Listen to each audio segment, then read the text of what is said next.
செய்வோம். சோதரிக்கு நன்றியோடு துதிக்கிற ஆண்டவரே, கிருபை நிறைந்த மகா இரக்கமுள்ள எங்கள் பரிசுத்த ஆவியானவரே, பேசுகிறது நீங்கள் அல்ல, இது பரிசுத்த ஆவியுடைய வார்த்தை என்று சொன்னீர்.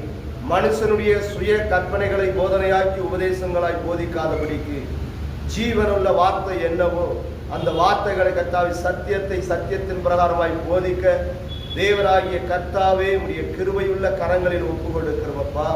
ஆண்டவரே, உள்ளதை உள்ளதென்றும் இல்லதை இல்லதென்றும் போதிக்க தேவர் கிருபையை தாரும், பலப்படுத்தும், ஆசீர்வதியும்.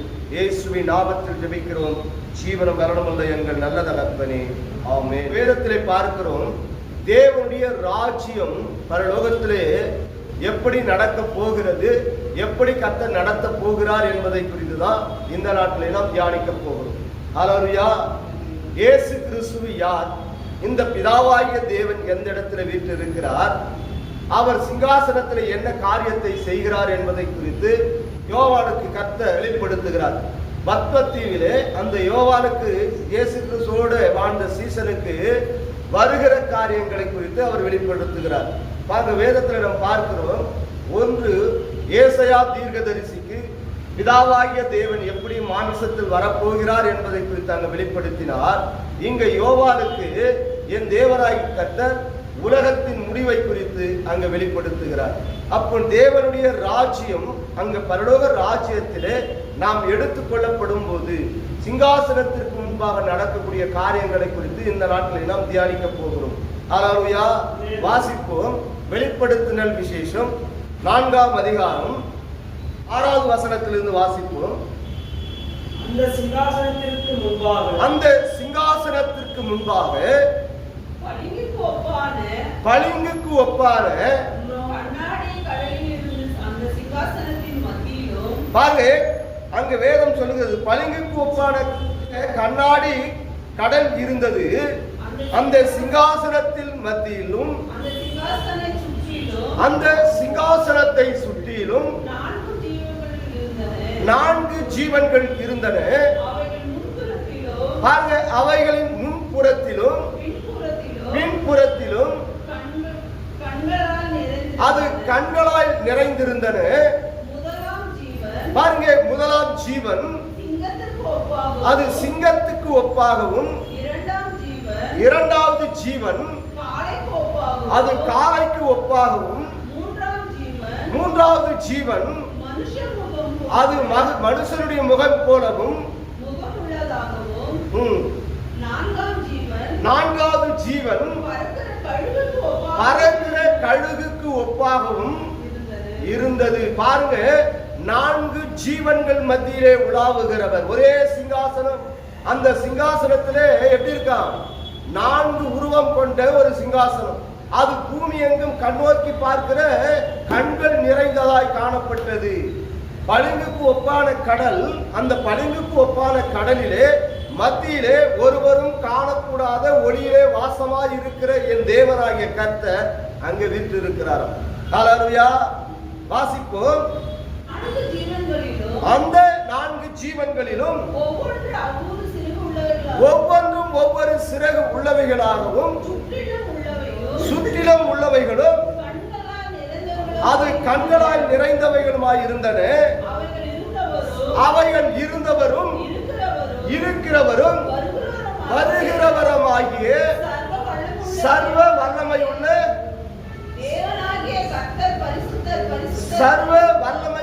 தேவனாகிய கர்த்தர் பரிசுத்தர் பரிசுத்தர் பரிசுத்தர் என்று ஓயாமல் அவரை துதித்தவருடைய நாமத்தை மகிமைப்படுத்திக் கொண்டிருந்தார்களாம். ஹல்லேலூயா.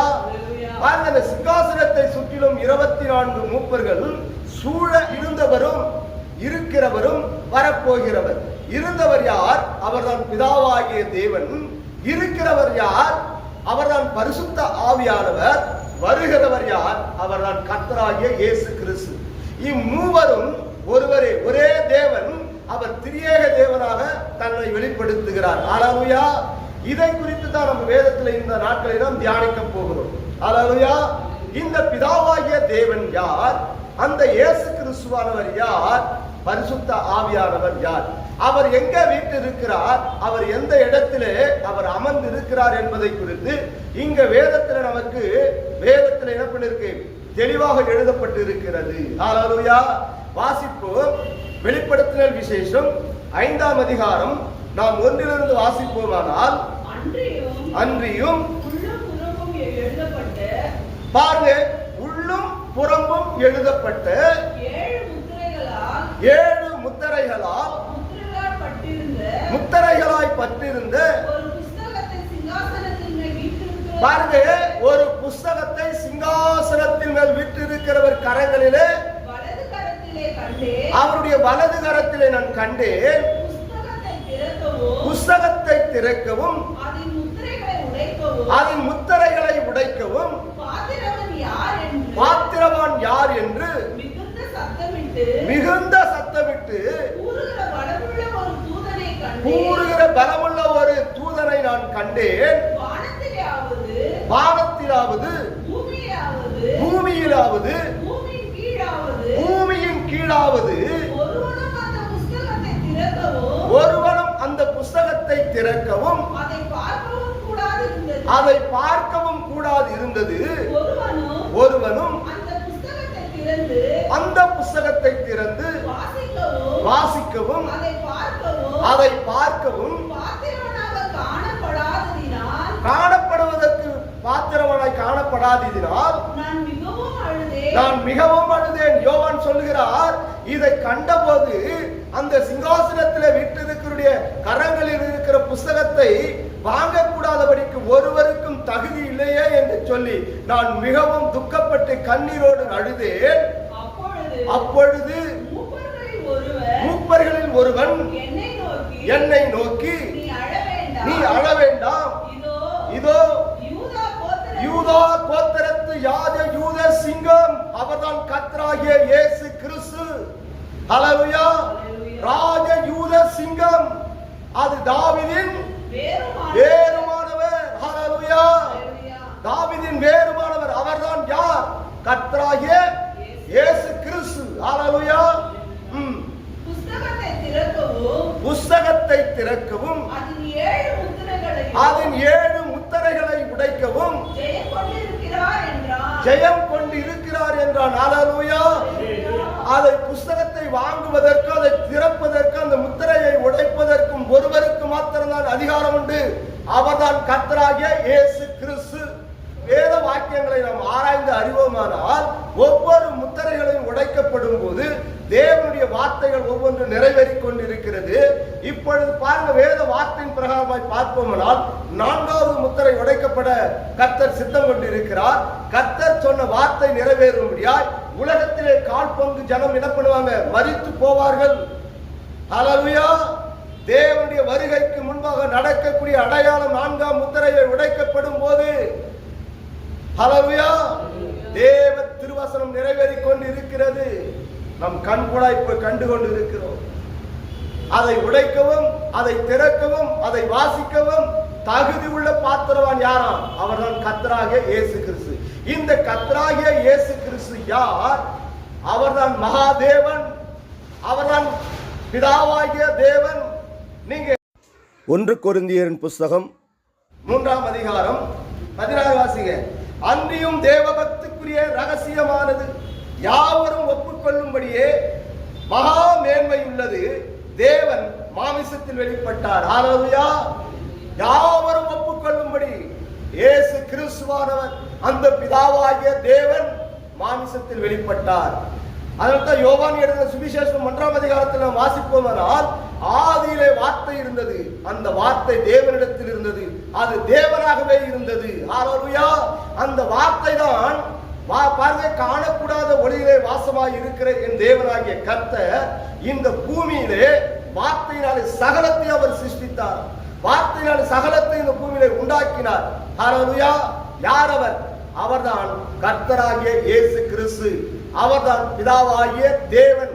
அந்த பிதாவாகிய தேவன் தான் இந்த பூமியிலே உலகத்தின் சகல பாவங்களையும் தீர்க்க வந்த தேவ ஆட்டுக்குட்டியானவர். நம்முடைய பாவங்களுக்காக, நம்முடைய அக்கிரமத்திற்காக, நம்முடைய துன்மார்க்கத்திற்காக நம்மை நீங்களாக்க முடியாது அவருடைய பரிசுத்தமுள்ள ரத்தத்தை இந்த பூமியில் அவர் சிந்தினாராம். எதற்காக? பாருங்க, எந்த சாசனத்தை யாரால் எழுதப்பட்டதோ அந்த சாசனத்தை அவர்கள் மூலியமாகவே அது தீர்வு காண வேண்டும் என்பதற்காக இந்த உலகத்தை உண்டாக்கின என் தேவனாகிய கர்த்தர் அவர் சிருஷ்டித்தார், சகலத்தையும் உண்டாக்கினார். உலகத்திலே பாவம் நிறைந்தது. இந்த பாவத்தை போக்கும்படியாக தான் கர்த்தராகிய இயேசு கிறிஸ்துவானவர் அந்த பிதாவாகிய தேவன் மாமிசத்தில் வெளிப்பட்டார். இந்த மாமிசத்தில் வெளிப்பட்ட தேவனாய் கர்த்தர் மனுப்புத்தனுடைய சகல பாவங்களை மன்னிக்க முடியாது தன்னுடைய பரிசுத்தமான ரத்தத்தை என்ன பண்ணாராம்? அவர் சிந்தினார். ஹல்லேலூயா! இந்த தேவன் தான் தாவீதின் வேராய் இருக்கிறார். ஹல்லேலூயா! அதனால்தான் தாவீதின் நகரத்திலே என் தேவனாகிய கர்த்தர் வெளிப்பட்டார். ஹல்லேலூயா! இந்த தேவன் மாத்திரம்தான் வாங்கக்கூடிய தகுதி உள்ள பாத்திரவானாய் இருக்கிறார். பாருங்க, வானத்திலும் பூமியிலும் பாதாளத்திலும் ஒருவரும் அதை என்ன பண்ணக்கூடாது, பெற்றுக்கொள்ளவே முடியாது, அதை என்ன பண்ண முடியாது, வாங்கவும் முடியாது. வாங்கக்கூடிய தகுதி உள்ளவர் யார்? அவருக்கு அவர் மட்டும்தான், எந்த மனுஷராலும் கிடையவே கிடையாது. அதனால்தான் இயேசு கிறிஸ்து ஒருவரை தவிர இந்த பூமியில பரிசுத்தவான் ஒருவனும் இல்லை. அதனால்தான் வாங்கக்கூடிய தகுதி அவரிடத்தில் இருந்தது. காரணம் என்ன? அந்த பிதாவாகிய தேவனுக்கு மாத்திரம் வாங்கக்கூடிய தகுதி உண்டு, அதை எடுத்து உடைக்கக்கூடிய தகுதி உண்டு. ஹல்லேலூயா! அந்த பிதாவாகிய தேவன் தான் அவர் மாமிசத்தில் வெளிப்பட்டார். அந்த மாமிசத்தில் வெளிப்பட்டவர் தான் கர்த்தராகிய இயேசு கிறிஸ்து. அவர்தான் கடவுள். யாரு? பிதாவாகிய தேவன் தான். அந்த இயேசு கிறிஸ்து தான் கடவுள். அவர்தான் ஒன்றான மெய் தேவன். வாசிங்க. அப்பொழுது இதோ அடிக்கப்பட்ட வண்ணமாய் இருக்கிற ஒரு ஆட்டுக்குட்டி சிங்காசனத்திற்கும் 4 ஜீவன்களுக்கும் மூப்பர்களுக்கும் 24 மூப்பர்கள், சிங்காசனம் 24 சிங்காசனம், 24 மூப்பர்கள் இந்த சிங்காசனத்தை சூழ அமர்ந்து அங்க நிற்கிறாங்க. இங்க 4 ஜீவன்கள், ஒரே சிங்காசனம், 4 ஜீவன்கள். இந்த 4 ஜீவன்கள் மத்தியிலே ஒருவரும் காணக்கூடாத ஒளியிலே வாசமாய் இருக்கிற அந்த பரிசுத்த ஆவியானவர் பிதாவாகிய தேவன் வீட்டில் இருக்கிறார். அவர் அருகாமையில யார் இருக்கத்தான்? அடிக்கப்பட்ட வண்ணமாய். காரணம் என்ன? இந்த பூமியிலே இயேசு கிறிஸ்து வெளிப்பட்டார், நமக்காக ரத்தத்தை சிந்தினார். நீங்கள் பரலோக ராஜ்யத்தில் போய் சிங்காசனத்திற்கு முன்பாக நிற்கும் போது எனக்காக ரத்தத்தை சிந்தினாரே, என் பாவங்களை மன்னித்தாரே, என் அக்கிரமத்தை என் துன்மார்க்கத்தை என்னிலிருந்து நீங்கள் ஆக்கினாரே, அந்த தேவன் எங்க என்று நாம் தேடுவோம் என்று நாம் அறிந்திருப்பதனால் என் தேவனாகிய கர்த்தர் அங்கே எப்படி இருக்கிறாராம்? எங்க நிற்கிறாரு? பிதாவாகிய தேவனுடைய வலது பரியசத்திலே அங்கே இருக்கிறார். ஒருவரும் காணக்கூடாத ஒளியிலே வாசமாய் இருக்கிற தேவன் அருகாமையில் இருக்கிறார். காரணம் என்ன? நாம் இந்த பூமியிலே பார்த்த அந்த தெய்வத்தை பரலோக ராஜ்யத்தில் நாம் மனுஷனாய் என்ன பண்ணணும்? மனுஷகுமாரனாய் காண வேண்டும். நமக்காக ரத்தத்தை சிந்தினவரை நாம் அங்கு பார்க்க வேண்டும் என்பதற்காக தான் சிங்காசனத்தின் வலது பரியசத்திலே அவர் வீற்றிருக்கிறார். ஹல்லேலூயா! வாசிப்போம். அது 7 கொம்புகளையும் அது 7 கண்களை உடையதாய் இருந்தது. அந்த கண்கள் பூமி எங்கும் அனுப்பப்படுகிற 7 தேவனுடைய ஆவிகளாம். அந்த ஆட்டுக்குட்டியானவர் வந்து சிங்காசனத்தின் மேல் உட்கார்ந்து இருக்கிறவருடைய பிதாவாகிய தேவனிடத்தில் வலது கரத்தில் இருக்கிற பாருங்க, இயேசு கிறிஸ்துவானவர் அந்த வலது கையில் இருக்கிற புஸ்தகத்தை அவர் வாங்கினார். அந்த புஸ்தகத்தை அவர் வாங்கின போது அது 4 ஜீவன்களும் 24 மூப்பர்களும் தங்கள் சுர மண்டலங்களினாலே பரிசுத்தவான்களுடைய ஜபங்களினாலே தூப வர்க்கத்தால் நிறைந்த பொற்கலசங்களையும் பிடித்துக்கொண்டு ஆட்டுக்குட்டியானவர் யார்? மாமிசத்தில் வெளிப்பட்ட இயேசு கிறிஸ்துவானவருக்கு முன்பாக சாஷ்டாங்கமாய் வணக்கமாக விழுந்து தேவரீர் புஸ்தகத்தை வாங்கவும் அதன் முத்திரைகளை உடைக்கவும் பாத்திரராய் அடிக்கப்பட்டு சகல கோத்திரங்களிலும் கோத்திரங்களிலும் வாசைக்காரர்களிலும் ஜனங்களிலும் ஜாதிகளுமாய் இருந்து எங்கள் தேவனுக்கென்று பாருங்க, உம்முடைய ரத்தத்தினாலே எங்களை மீட்டுக் கொண்டு எங்கள் தேவனுக்கு முன்பாக எங்களை ராஜாக்களும் பாருங்க எங்களை ஆசாரிகளாய் மாற்றினீர். ஹல்லேலூயா. இந்த தேவன் தான் இயேசு கிறிஸ்து. பாருங்க, யெகோவா விட்னஸ் என்று சொல்லி இயேசு கிறிஸ்து கடவுள் அல்ல, அவர் ஒரு மனிதன் என்று சொல்லி நீங்க என்ன பண்றாங்க, பிரசங்கம் செய்யறாங்க. அதே போல பார்க்கிறோம் முஸ்லிம்ஸுங்க, அவர் ஈசா நபி, அவர் ஒரு மனிதன், அவர் ஒரு நபி.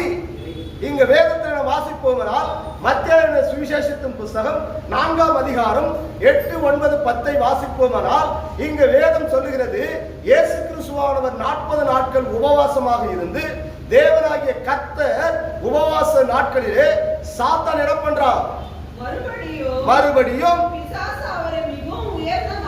பிசாசு அவரை உயர்ந்த மலையின் மேல் கொண்டு போய் உலகத்தின் சகல ராஜ்யங்களும் அவைகளின் மகிமையையும் அவருக்கு காண்பித்து நீ சாஷ்டாங்கமாய் விழுந்து என்னை நீ பணிந்து கொண்டால் இவைகளை எல்லாம் சாத்தான் சொல்றான், உலகத்தின் சகல ராஜ்யம் என் கரங்களிலே கொடுக்கப்பட்டிருக்கு, என்னை நீ தாழ பணிந்து குனிந்து என்ன பண்ணு, என்னை நமஸ்காரம் பண்ணு, இந்த உலகத்தின் ராஜ்யத்தை நான் உங்களோட கரத்துல நான் கொடுக்கிறேன். அங்க இயேசு கிறிஸ்து சொல்லுகிறார், வாசிங்க. அப்பொழுது இயேசு அப்பால போ சாத்தானே, உன் தேவனாகிய கர்த்தர் பணிந்து கொண்டு அவர் ஒருவருக்கே ஆராதனை செய்வாயாக என்று பாருங்க. இயேசு கிறிஸ்து சொல்றாரு, அவர் ஒருத்தரை மட்டும் பணிந்து கொள்ளணும் வேதம் சொல்லுதுன்னு சொல்றாரு. கரெக்டான? அப்ப இயேசு கிறிஸ்து கடவுள் இல்ல அப்படின்னு இவங்க என்ன பண்றாங்க, சொல்றாங்க. ஆனா இங்க வேதம் சொல்லுது, அவரை மாத்திரம் தான் பணிந்து கொள்ளணும். யார மாத்திரம்? பிதாவாகிய தேவனை மாத்திரம் தான் தொழுது கொள்ளணும் இயேசு கிறிஸ்து சொல்றாரு. ஆனா ஏன் இங்க வெளிப்படுத்தின விசேஷத்துல 24 மூப்பர்களும் 4 ஜீவன்களும் சதாகால உயிரோடு இருக்கிறவருக்கு முன்பாக சாஷ்டாங்கமாய் விழுந்து ஏன் அவரை பணிந்து கொள்ளணும்? இப்போ பிதாவாகிய தேவனை மாத்திரம் தான் பணிந்து கொள்ளணும் இயேசு கிறிஸ்து சொல்றாரு. ஆனா இந்த இடத்துல 24 மூப்பர்கள் சிங்காசனத்தில் வீட்டிருக்கிற பிதாவாகிய தேவனையும் ஆட்டுக்குட்டியானவருக்கு முன்பாக சாஷ்டாங்கமாக விழுந்தவர்களை வணங்குறாங்க. ஒரு தேவன், அவருக்கு தான் மகிமை கனம் எல்லாமே அவருக்கு மாத்திரம்தான், மனுஷனுக்கு இல்லை. அப்ப அவர் மனுஷனாக இருந்தா, இயேசு கிறிஸ்து மனுஷனாக இருந்தா, அங்க இருக்கிற ஒவ்வொரு தேவ தூதர்கள், அங்க இருக்கிற மூப்பர்கள் ஏன் அவரை பணிந்து கொள்ளணும்? அப்ப அவர் யார்? அவர் தான் இயேசு கிறிஸ்து, அவர் தான் கடவுள், அவர் தான் இருந்தவரும் இருக்கிறவரும் வரப்போகிறவரும் ஆகியவர். அந்த வரப்போகிறவர் எதற்காக வரப்போகிறார்? 1000 வருஷம். அதாவது பரமண்டலத்தில் இருக்கிற எங்கள் பிதாவே, உமது நாமம் பரிசுத்தப்படுவதாக, உமது ராஜ்யம் வருவதாக, உமது சித்தம் பரமண்டலத்தில் செய்யப்படுகிறது போல் இந்த பூமியிலும் செய்யப்படுவதாக. இந்த பூமியிலே அவருடைய ஆட்சி வர வேண்டும். சர்வத்தையும் சிருஷ்டித்தார். தேவனை நாம் ஆராதிப்பதற்காக, தேவ நாமத்தை நம்மை மகிமைப்படுத்துவதற்காக, என் தேவனாகிய கர்த்தருடைய ராஜ்யம் இந்த பூமியில இறங்கி வருவதற்காக ஒரு கூட்டத்தை இந்த பூமியில ஆயத்தப்படுத்த முடியாது. ஆதாம் ஏவல் கரங்களிலே தேவனாய் கர்த்தர் மகிமையை கொடுத்தார். அவன் மகிமையை இழந்தான், சாத்தான் கரங்களில் கொடுத்தான். அந்த சாத்தான் தேவனையை எதிர்த்து பேசுகிறார். என்னை பணிந்து இந்த ராஜ்யத்தை நான் கையில கொடுக்கிறேன். ஹல்லேலூயா, ஹல்லேலூயா. அந்த கர்த்தர் விசுவாசிகளை பார்த்து இயேசு கிறிஸ்து சொல்றாரு, பரமண்டலத்தில் இருக்கிற எங்கள் பிதாவே, உமது நாமம் பரிசுத்தப்படுவதாக, உமது ராஜ்யம் வருவதாக. ஏன் இந்த பூமியில இயேசு கிறிஸ்துடைய ராஜ்யம் 1000 வருஷம் அரசாட்சி வரப்போகிறது. அவருடைய வருகைக்கு முன்பாக இந்த பூமி ஆயத்தப்பட வேண்டும். அவர்கள் பரிசுத்தமுள்ள ஒரு கூட்டத்தை அவர் ஆயத்தப்படுத்த வேண்டும். அதற்காக தான் தேவனாய் கர்த்தர் தேவனுடைய ராஜ்யத்தை இந்த பூமியில எதிர்பார்த்து கொண்டு இருக்கிறார். அதான் பாருங்க, இயேசு கிறிஸ்து சொல்றாரு, அவரை தவிர ஒருவரும் பணிந்து கொள்ளக்கூடாது என்று எழுதியிருக்கிறதே. ஹalleluya. இங்க பாத்தீங்கன்னா இயேசு கிறிஸ்து என்ன பண்றாங்களா? பணிந்து கொண்டாங்க. அப்பால போய் சாத்தானே, அவரை தவிர வேற ஒருவரை என்ன பண்ணக்கூடாது, பணியவே கூடாது. வாசிப்போம், வெளிப்படுத்தின விசேஷத்துல வாங்க, மறுபடியும் வாசிங்க. எங்கள் தேவனுக்கு முன்பாக எங்களை ராஜாக்களும் ஆசாரிகளும் ஆக்கினார். நாங்கள் பூமியில அரசாளுவோம் என்று பாருங்க, வேதம் சொல்லுகிறது. அவருடைய ராஜ்யம் இந்த பூமியில இறங்கி வரப்போகிறது. 1000 வருஷம் அரசாட்சி. அதனால்தான் பாருங்க, 12 சீசர்களும் தேவனிடத்தில் போய் கேட்கிறாங்க, இயேசு கிறிஸ்துவினிடத்தில், ஆண்டவரே, என் பிள்ளைகளை விட்டு, என் மனைவி பிள்ளைகளை விட்டு, என் இனத்தை விட்டு, என்னுடைய எல்லா சொத்துக்களை என்ன பண்ணிட்டோம், விட்டுட்டு நாங்கள் உண்மை பின்பற்றினோமே, எங்களுக்கு என்ன கிடைக்கும்? கர்த்தர் சொல்லுகிறார், மறு ஜென்ம காலங்களிலே இயேசு கிறிஸ்து வரப்போகிறார். அப்பொழுது 12 கோத்திரங்களை விசாரிப்பதற்காக சிங்காசனத்திலே நீங்கள் விற்றிருப்பீர்கள். அந்த ராஜ்யத்திலே உங்களுக்கு பங்கு உண்டு. அவருடைய வருகையின் போது இயேசு கிறிஸ்து வந்து இந்த பூமியில் அவர் அரசாள போகிறார். அவருடைய வருகைக்காக இந்த பூமி ஆயத்தம் உள்ளதா இருக்கிறது. நாம் ஆயத்தம் உள்ளவர்களா இருக்கிறோமா? இந்த சத்தியத்தை அறிந்து இருக்கிறோமா? ஹalleluya, ஹalleluya. வாசிங்க. அவர்கள் என்று புது பாட்டை பாடினார்கள். பின்னும் நான் பார்த்தபோது சிங்காசனத்தையும் ஜீவன்களையும் மூப்பர்களையும் பாருங்க, சூழ்ந்திருந்த அநேக தூதர்களுடைய சத்தத்தை கேட்டேன். அவருடைய லக்கம் 10,000 இருந்தது. 1000 இருந்தது. அவர்களும் மகா சத்தமிட்டு அடிக்கப்பட்ட ஆட்டுக்குட்டியானவர் நம்முடைய பாவங்களுக்காக, நம்முடைய அக்கிரமங்களுக்காக, நம்முடைய துன்மார்க்கத்திற்காக சிலுவையிலே தன் ஜீவனை மரணத்துக்காக ஒப்பு கொடுத்தார். இதோ உலகத்தின் பாவங்களை தீர்க்க வந்த தேவ ஆட்டுக்குட்டியானவர் நம்முடைய பாவத்திற்காக, அக்கிரமத்திற்காக தன் ஜீவனை ஒப்பு கொடுத்தாராம். அந்த மகாதேவன் மாமிசத்தில் வெளிப்பட்டார். அந்த மாமிசத்தில் வெளிப்பட்டவர் நம்முடைய பரிசுத்தத்திற்காக, நம்மை பாவத்திலிருந்து நம்மை நீங்களாக்க முடியாது. அவருடைய பரிசுத்தமுள்ள ரத்தம் சகல பாவங்களும் நம்மை கழுவி சிங்காசனத்திற்கு முன்பாக தைரியம் உள்ளவர்களாய் நிற்க முடியாது. என் தேவனாகிய கர்த்தர் தம்மை தாமே ஜீவ பலியாய் அவர் என்ன பண்ணாராம், தம்மை அவர் ஒப்பு கொடுத்தாராம். அந்த தெய்வத்தை அந்த இடத்துல காண்கிறாங்க. வாசிப்பு. அவர்களும் மகா சத்தமிட்டு அடிக்கப்பட்ட ஆட்டுக்குட்டியானவர் வல்லமையும் ஐஸ்வர்யத்தையும் ஞானத்தையும் பலத்தையும் கனத்தையும் மகிமையையும் சோத்திரத்தையும் பெற்றுக்கொள்ள அவர் ஒருவர் மாத்திரம் பாத்திரவராய் இருக்கிறார். பூமியில மனுஷனாய் பிறந்தவன் ஒருவனும் பாத்திரவன் கிடையாது. ஏன்? அந்த மகாதேவன் தான் மாமிசத்தில் வெளிப்பட்டார். பாருங்க, அதுக்கு தகுதி உள்ளவர், ஈக்குவல், அவருக்கு சமமானவர் யார்னா அவர் மாத்திரம் தான். வேற ஒருத்தரால என்ன பண்ண முடியாது, ஈடு கொள்ளவே முடியாது. அதுதான் கிருபையின் ஐஸ்வர்யம், கர்த்தருக்கு பயப்படுதலே ஞானத்தின் ஆரம்பம். ஹல்லேலூயா. சகலமும் அவர்தான். இந்த சத்தியத்தை இன்னும் அறியக்கூடாதபடிக்கு அநேகருடைய மனக்கண்கள் குருடாக்கப்பட்டு இன்னுமாய் அந்தகார இருளிலே சிக்கிக்கொண்டு யெகோவா தேவன் மாத்திரம்தான் தேவன், இயேசு கிறிஸ்து கடவுள் இல்லை. ஹல்லேலூயா. வேதம் நமக்கு தெளிவாய் சொல்லுகிறது, இயேசு கிறிஸ்து தான் கடவுள், இயேசு கிறிஸ்து தான் மகா தேவன். அவர்தான் மாமிசத்தில் வெளிப்பட்டார். உலகத்தின் சகல பாவங்களையும் பிதாவாகிய தேவன் தான் தம்மை தாமே ஜீவ பலியாய் ஒப்பு கொடுத்தார். ஹல்லேலூயா. அந்த தெய்வத்தை ஈடு பண்ண ஒருவரால முடியாது. அதனால்தான் அந்த புஸ்தகத்தை வாங்கவும் அதை முத்திரைகளை உடைக்கவும் அவர் ஒருவருக்கு மாத்திரம்தான் அதிகாரம் உண்டு. ஹல்லேலூயா. இதுதான் சத்தியம். இன்னைக்கு அநேக கிறிஸ்துவர்களுக்குள்ள அந்த சத்தியம் இன்னும் அறியப்படலை. மாதாவே போய் மாதா கட்ட வேணும்னு கிடக்குறாங்க. போயிட்டு அப்போஸ்தலர்கிட்ட போய் நின்று என்ன பண்றாங்க, அவர்கிட்ட போய் நின்று வேண்டுதல் செய்யறாங்க. பிதாவாகிய தேவன் ஒருவரை தவிர இந்த உலகத்தில் கடவுள் யாருமே கிடையவே கிடையாது. சிலை வழிபாடு கர்த்தருக்கு அருவருப்பானது.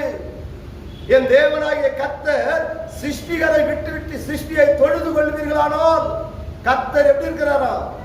மனசாபப்படுகிற தேவனாய் இருக்கிறார். நியாயம் செய்வதற்கு நியாயாதிபதியாய் சிங்காசனத்தில் அவர் விட்டு இருக்கிறார். ஹல்லேலூயா. பாருங்க, அவர் ஈசா நபி. நபிகள் நாயகத்தை போல ஒரு இறை தூதர் அல்ல, அவர் கடவுள். நபிகள் நாயகத்தை போல அவர் இறை தூதர் அல்ல, முற்றிலும் பரிசுத்தம் உள்ளவர். என்னிடத்தில் பாவம் உண்டென்று யாராவது சொல்லக்கூடுமோ? அவர் அநேக திருமணங்களை செஞ்சிட்டார். யாரு? நபிகள் நாயகம். ஆனா இயேசு கிறிஸ்து திருமணம் ஆகாமல் 33 வருஷம் தேவனுடைய பிதாவுடைய சித்தத்தை நிறைவேற்றின ஒரு வாலிபனாக இந்த பூமியில கடந்து போனார். அந்த அடிக்கப்பட்ட ஆட்டுக்குட்டியானதை நம்ம காணப்போகிறோம்.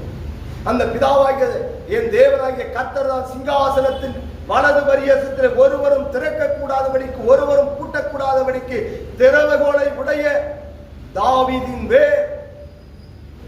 ஹல்லேலூயா. அந்த தெய்வம் மறுபடியும் இறங்கி வரப்போகிறார் இந்த பூமிக்கு. எக்கால தொனிகளோடு ஆரவாரத்தோடு பிரதானுடைய சத்தத்தோடு இந்த பூமிக்கு அவர் இறங்கி வரப்போகிறார். அவருடைய வருகைக்கு முன்பாக நடக்கும் அடையாளங்கள் ஒவ்வொன்றும் நடைபெற்றுக் கொண்டிருக்கிறது. ஒரு பயத்தோடு ஒரு நடுக்கத்தோடு காணப்படுவோம். நோவாவின் காலத்தில் நடந்தது போலவே மனுஷகுமாரன் வருகிற நாட்களிலே நடக்கும்.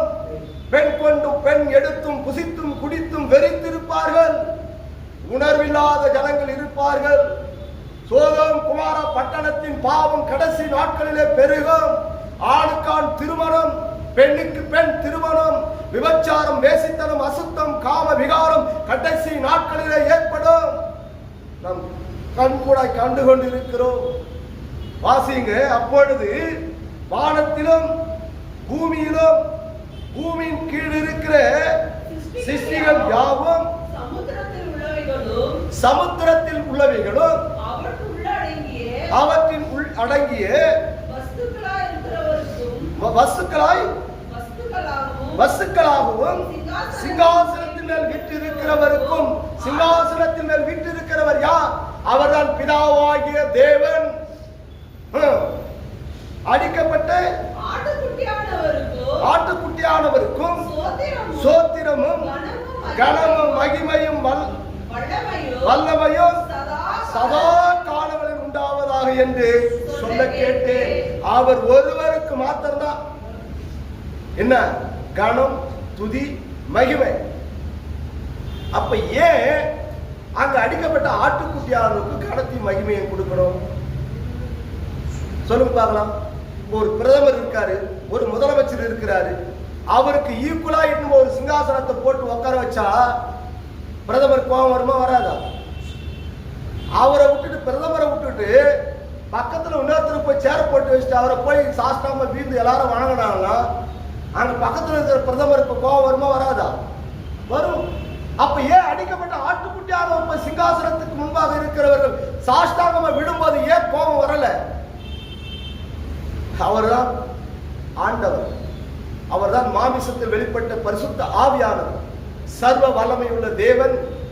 அதனால்தான் சதா கால உயிரோடு இருக்கிறவருக்கு முன்பாக சாஷ்டாங்கமாக விழுந்து சேனைகளின் கர்த்தர் பரிசுத்தர் பரிசுத்தர் பரிசுத்தர் என்று ஓயாமல் அவர் துதித்து அவருடைய நாமத்தை மகிமைப்படுத்தி வராங்க. இதாங்க சத்தியம். இந்த சத்தியத்தை நீங்க அறிங்க. இயேசுவினுடைய வருகையில அவருடைய ஜீவ புத்தகத்தில் உங்களுடைய பெயர் எழுதப்பட்டிருந்தா இந்த காட்சிகள் நீங்க போய் பரலோக ராஜ்யத்துல காண்பீங்க. நம்முடைய பேர் நிச்சயம் எழுதப்பட்டு இருக்கிறதா? அதுதான் எபேசியர் 4:30 வாசிக்கிறோம். மீட்கப்படும் நாளுக்கு என்று முத்திரையா தரித்த பரிசுத்த ஆவியானவரை நாம் கிரியைகளினாலே அனுதினமும் துக்கப்படுத்தி வருகிறோம். எப்படி போய் பரலோக ராஜ்யத்துல வாசம் பண்ண முடியும்? தேவனுடைய சிங்காசனத்திற்கு முன்பாக நம்ம எப்படி போய் தைரியமாய் நிற்க முடியும்? ஹல்லேலூயா. இந்த சத்தியத்தை நீங்க அறியுங்க. இந்த தேவ வார்த்தைகளை தியானிங்க. நிச்சயமாக பரலோக ராஜ்யத்தில் நீங்க இருப்பீங்க. நடக்கிற சம்பவங்களை உங்கள் கண்கள் காணும். அந்நிய கண்கள் அல்ல, உங்கள் சொந்த கண்களை காணும். என்னுடைய பெயர் ஜீவ புத்தகத்தில் பெயர் எழுதப்பட்டு இருக்கா? அந்த நிச்சயம் நமக்குள்ள இருக்கணும். தேவனுடைய வருகையை குறித்து வாஞ்சை உள்ளவர்களா இருக்கணும். வார்த்தை மீது ஒரு பயம், ஒரு நடுக்கம் இருக்க வேண்டும். நான் கைவி நழுவி விடக்கூடாதபடிக்கு ஆண்டவரே, என் துன்மார்க்கமும் என் பொல்லாத சிந்தனைகளும் தேவனுக்கு பிரியமில்லாத சகல பாவங்களும் எனக்கும் உமக்கும் பிரிவினையை உண்டாக்குகிற பாவம் வந்து பெரிய திரையாய் காணப்படுகிறதே. அதை கர்த்தர் சொல்லுகிறார், தங்களை தாங்களே நிதானித்து சோதித்து அறிந்தோமானால் நீங்கள் நியாய தீர்ப்பு நாட்களிலே நியாய தீர்க்கப்பட மாட்டீர்கள். உணர்வில்லாதவர்கள் இருப்பாங்களா கடைசி நாட்களிலே? வார்த்தைகளுக்கு செவி கொடுத்து நடக்காமல் உணர்வில்லாத ஜனங்கள் இவர்கள் யார்? பாதாளத்துக்குரியவர்கள். இவர்கள் மரணத்தை ருசி பார்ப்பார்கள். மரணத்தை ருசி பார்க்கிறவர்கள் அங்கே சாத்தானோடு ஒரு கூட்டத்தோடு போய் 1000 வருஷம் நித்திய காலமாய் யுகா யுக காலமும் அக்னியும் கந்தகம் எறிகிற கடலுக்கு அவர்கள் ஒப்பாய் இருக்கிறாங்க. நீங்க தேவனுக்கு பயந்து, வார்த்தைகளுக்கு பயந்து, சத்தியத்துக்கு சாட்சியாய் நீங்கள் ஜீவிப்பீர்களானால், இதோ நான் ஆராதிக்கிற தேவன் இன்னார் என்பதை நான் அறிந்திருக்கிறேன். இந்த பிதாவாகிய தேவன் யார்? அந்த கர்த்தராகிய இயேசு கிறிஸ்து யார்? அவர் எங்கே சிங்காசனத்தில் எப்படி வீட்டு இருக்கிறார்? இதோ பரலோகத்தை நான் என்ன பண்ற காண்கிறேன். நீங்க மறுரூபம் ஆயிடும். வசனத்தை வாசிக்கும் போது, வார்த்தைகளை தியானிக்கும் போது நீங்கள் வார்த்தையோடு மறுரூபம் ஆயிடணும். நித்திய பரலோக ராஜ்யத்துக்கு கடந்து போயிடணும். அந்த வார்த்தையோடு போயிடணும். அங்க என்ன பண்ணணும்? நீங்க மனசுக்குள்ள ஒரு கிரியேட், உங்களுடைய சிந்தனைக்குள்ள ஒரு கிரியேட் வரணும். 4 ஜீவன், இந்த 4 ஜீவன் மத்தியில் உலாவுகிறவர் அங்கு வாசமாய் இருக்கிறார். சிங்காசனத்திற்கு பக்கத்திலே அடிக்கப்பட்ட ஆட்டுக்குட்டியானவர் அங்க நிற்கிறார். அந்த புஸ்தகத்தை வாங்குகிறார். சகல ஜாதி ஜனங்கள் என்ன பண்றாங்க? சாஷ்டாங்கமாய் விடுறாங்க. கனம், துதி, மகிமையே அங்க ஒருவருக்கு மாத்திரம், பிதாவாகிய தேவனுக்கு மாத்திரம் தான். ஏன் அவருக்கு கனத்தை செலுத்தணும்? அவர் கடவுள், அவர் தெய்வம், மாமிசத்தில் வெளிப்பட்டவர். ஹல்லேலூயா. நாம 2 பேரை குறித்து பார்த்துட்டோம். வாசிங்க 24-14 வாசிங்க கடைசி. அதற்கு 4 ஜீவன்களும் ஆமென் என்று சொல்லின 24 மூப்பர்களும் வணக்கமாய் விழுந்து சதா காலம் உயிரோடு இருக்கிறவரை தொழுது கொண்டார்கள். பாருங்க, சதா காலம் உயிரோடு இருக்கிறவர், இருந்தவரும் இருக்கிறவரும் வரப்போகிறவருமாகிய அந்த பிதாவாகிய தேவனை சதா காலம் உயிரோடு இருக்கிறவரை அவர்கள் தொழுது கொண்டார்கள். எப்படி? இயேசு கிறிஸ்து மரித்தார், மறுபடியும் உயிர் தெழுந்தார். அதை நாம் விசுவாசிக்கிறோம். கர்த்தருடைய பிள்ளைங்க, நீங்க அநேகர் விசுவாசம் இல்லை. நீங்க பாருங்க, முஸ்லிம் சொல்றாங்க இயேசு கிறிஸ்து மரிக்கலங்க, அவர் உயிரோடு என்ன பண்ணிட்டாங்க? போயிட்டாங்க. ஒரு கூட்டம் சொல்லுது இல்லைங்க, அவர் மனுஷன் செத்துட்டாரு, மரிச்சு போயிட்டாரு, மறுபடியும் இயேசு கிறிஸ்து வரப்போகிறார். இதை விசுவாசிக்கிற ஒரு கூட்டம். ஆனா நாம என்ன கூட்டம் தெரியுமா? இருந்தவரும் இருக்கிறவர் வரப்போகிறவருமாகிய கர்த்தராகிய இயேசு கிறிஸ்து அவர் ஒன்றான மெய்தேவன். நாம விசுவாசிக்கிற கூட்டம். அதான் கர்த்தரை கண்டு விசுவாசிக்கிறவனை பார்க்கலும் காணாமல் விசுவாசிக்கிற ஒரு கூட்டம் வரப்போகிறது. அது நாம தான். ஹல்லேலூயா. இந்த 2 பேரை பத்தி பார்த்தோம். இன்னும் ஒருத்தர் இருக்கிறார். அவர் யாரு? பரிசுத்த ஆவியானவர். அவர் எங்கே இருக்கிறார் என்பதை குறித்து கர்த்தருக்கு சித்தமானால் வருகிற நாட்களிலே பார்ப்போம். பிதா, குமாரன், பரிசுத்த ஆவியானவர். பிதாவாகிய தேவன் ஒருவரும் காணக்கூடாத ஒளியிலே வாசமாய் இருக்கிறது. காணும்படியாய் கடந்து வந்த என் தேவனாய் கர்த்தர் அவர்தான். அதுதான் எவரு? இயேசு கிறிஸ்து. அவர்தான் குமாரன். இந்த பரிசுத்த ஆவியானவர் யார் என்பதை குறித்து கர்த்தருக்கு சித்தமாக வருகிற நாட்களை நாம் காண்போம். இதுதான் ராஜ்யத்தின் சுவிசேஷம். இயேசுவினுடைய வருகை சமீபமாய் இருக்கிறது. அவர் ஒருவரும் காணக்கூடாத ஒளியிலே வாசமாய் இருக்கிற தேவனை தொழுது கொள்ள முடியாய் ஒரு கூட்டத்தை இந்த பூமியில ஆயத்தப்படுத்துகிறார். யார் பரலோக ராஜ்யத்துக்கு கடந்து போவார்கள்? யார் தேவனுடைய ராஜ்யத்திலே நிலைத்திருப்பார்கள்? பரிசுத்த ஆவியானவரை முத்திரையாய் தரித்துக் கொள்ளப்பட்ட நீ நானும் தான் போவோம். அப்படி பரிசுத்த ஆவியானவர் நீ அனுதினம் துக்கப்படுத்துகிற, வேதனை உண்டாக்க முடியாத கிரியைகள் நீ செய்வீரானால் நிச்சயமாக பரலோக ராஜ்யத்துக்கு கடந்து போகவே முடியாது. நம்முடைய கிரியைகள் எப்படி இருக்கு? தேவனுக்கு பிரியமுள்ளதா இருக்கிறதா? தேவனுடைய வார்த்தைகளுக்கு செவி கொடுத்து அவருடைய கற்பனையும் கட்டளைகளையும் நியமங்களையும் கைகொண்டு நாம் நடக்கிறோமா? அவர்கள் மாத்திரம் நித்திய ராஜ்யத்திற்கு சுதந்திரித்துக் கொள்ள முடியும். முழங்கால் படியிட்டு நாம் தேவ சமூகத்தில், ஆண்டவரே இந்த சத்தியத்தை அறிய தேவ கிருபையை தந்தீரப்பா. இன்னும் வருகிற நாட்களிலே ஆண்டவரே இன்னும் சத்தியத்தின் மேல் சத்தியத்தை அறிந்து தேவனுக்காக நாங்கள் உண்மையும் உத்தமமாய் ஜீவிக்க, தேவ வார்த்தைகளுக்கு உண்மையாய் செவிகொடுத்து ஆண்டவரே நாங்கள் வார்த்தையிலே நடக்க தேவ கிருபையை தாரும் என்று சொல்லி ஆண்டவரே தாங்கள் பாவங்களை அறிக்கை செய்து விட்டு விடுகிறோம் என்று சொல்லி உள்ளத்தின் ஆழத்திலிருந்து தன் பாவங்களை அறிக்கை செய்து விட்டு விடுகிற ஒவ்வொரு பிள்ளைகளையும் கண்ணோக்கி பாரும் ஆண்டவரே, என் தகப்பனே.